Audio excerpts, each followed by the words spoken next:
Hi everyone. In terms of the hierarchy in a dementia facility, the village manager is often the person who takes you around when you're looking to get the room for your relative. She deals with overall administration of the village.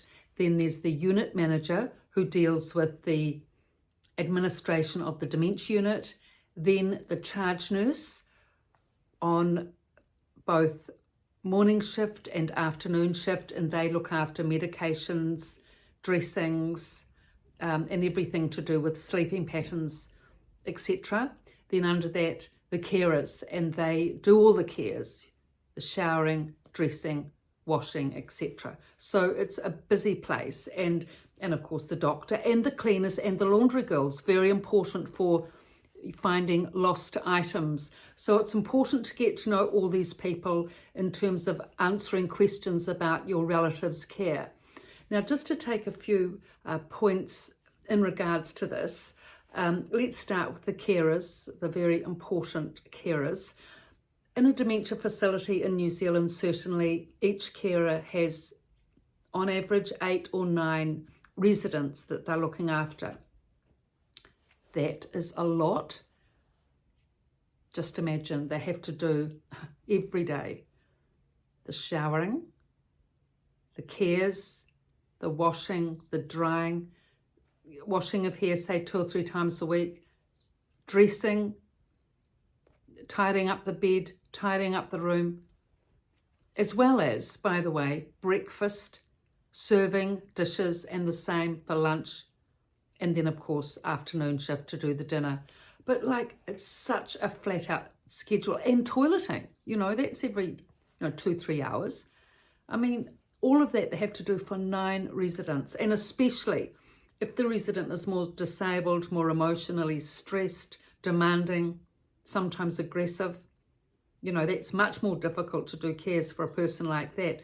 I mean, some relative residents are more independent, but many are quite disabled. They need a lot of help with dressing and showering, and if they're big and heavy, it's demanding work.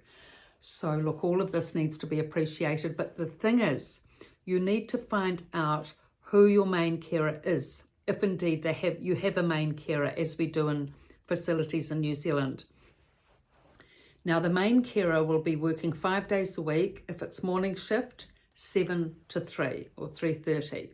So you need to find out who that person is. Now, it can be difficult to find, more difficult than what it seems, because if you come on the weekend and they're off on the weekend, then you won't see them. If you come at 3:30, they will have finished their shift, chances are, so you won't see them. Even if you're there visiting your mother when they're on shift, they're often in someone else's room or the nursing station or kitchen or wherever. So it's not always easy, to cross paths. That's why it can be difficult to know, well, who is looking after mum? So what you need to do, go to the unit manager, if not the charge nurse, and just ask the question, who is the main carer for mum? I'd like to meet her. That's it, And because you have that right to meet the main carer, and once you get to know her, that will be fabulous. Introduce yourself to the main carer, because she will be able to tell you all the daily ins and outs of, the showering, the dressing, what your mother likes, how your mother is on a day-to-day basis. Also what she's eating and drinking, because they will be the ones to help with that and serve the meals and serve the drinks. And I mean, the nurse and the unit manager can answer all these questions because everything's computerized. Everything is, charted. But in terms of the day-to-day practicalities, it's quite different actually working with someone compared to just looking at a computer about it. So that's why it's nice to get to know the carer. And it's that personal touch, both for your mother and for you, actually, because that's how we become part of the community, through relationships. And your mother's care will be better as a result of it, and you will feel happier, and also you will know who to go to for the all-important questions. Now, if your carer has been a carer, for say 3, 4, 5, even 6 years, fantastic. Lots of experience, lots of knowledge. They know the workings of the unit. That's really a big help. So definitely if they've been a long-term carer, ask the questions to them. And they will say to you if it's about medication that you're asking, they will say, I'll go to the nurse about this if it's something they don't deal with. But chances are they'll be able to answer that. And ask them these questions at a time when they're not so busy, if you can work that out, or you can even ask them when you're not so busy. I'd just like to ask you a question, Anna, or whoever it is you're asking the question of. And you know, then you'll get to know their routine and schedule, and when they've got a bit of time, they'll be happy to speak to you. Now, also in terms of the laundry girls and the cleaners, they are also a big part of the unit and the residents' lives.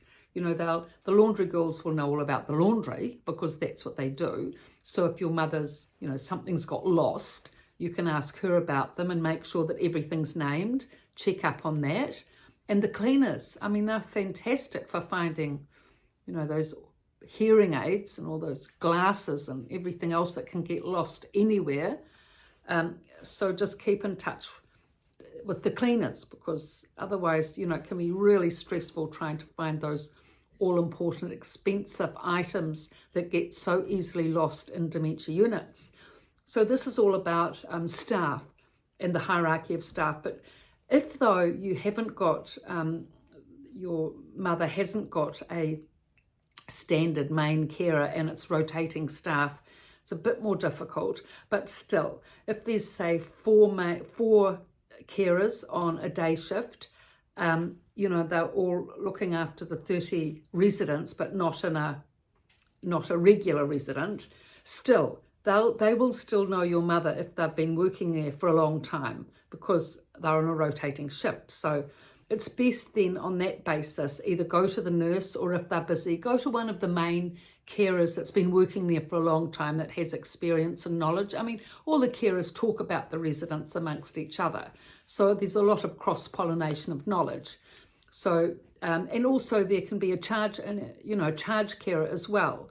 It's nice to get to know, in that specific instance, when your mother is being cared for by rotating staff, just find out who the charge carer is, and she will be the one that will have tabs on things, otherwise the nurse if she's not busy. So this is a lot. And have a little notebook. It's a very, you know, so many names and this and that. Or otherwise in the book, if you've got the trusty book, The Resident's Voice, just put all the names and the titles of everyone, and then just take a page, look, front page, the names of the staff, their titles, you know, carer, Anna, and works 7 to 3, Monday to Friday, or the charge nurse or the clinical manager works 9 to 5, Tuesday to Saturday, or whatever it is. You know, keep note of it from the start when you're told the information. I mean, the thing is, when you first come in, there's lots of forms to fill out, and the nurses and unit manager and village manager will be buzzing around you at that point in time. That does not continue, by the way. So take advantage of that time that around you, getting you to fill out these forms and get sorted, because that is the time you can ask these important questions, get the relationship going, write everything down, and from then on you're set up. Otherwise, trying to find it out once you're already in the unit, you know, it can be done, but it's just not quite as easy. So that's it for today. The two books, The Resident's Voice and The Resident's Rise, both from a dementia unit, I have written. And in The Resident's Voice, it's got here page 171, all about getting to know the staff, forms, power of attorney and phone calls, security, everything you need to know, well, mostly, going into a dementia unit. So thank you for your likes and your comments. That's so helpful. This is actually the most helpful thing at the moment, is getting these pertinent comments from countries overseas so that I can respond to that in the videos, and for your subscriptions. And please pass on the links to people affected by dementia and caring for people with dementia. Thank you.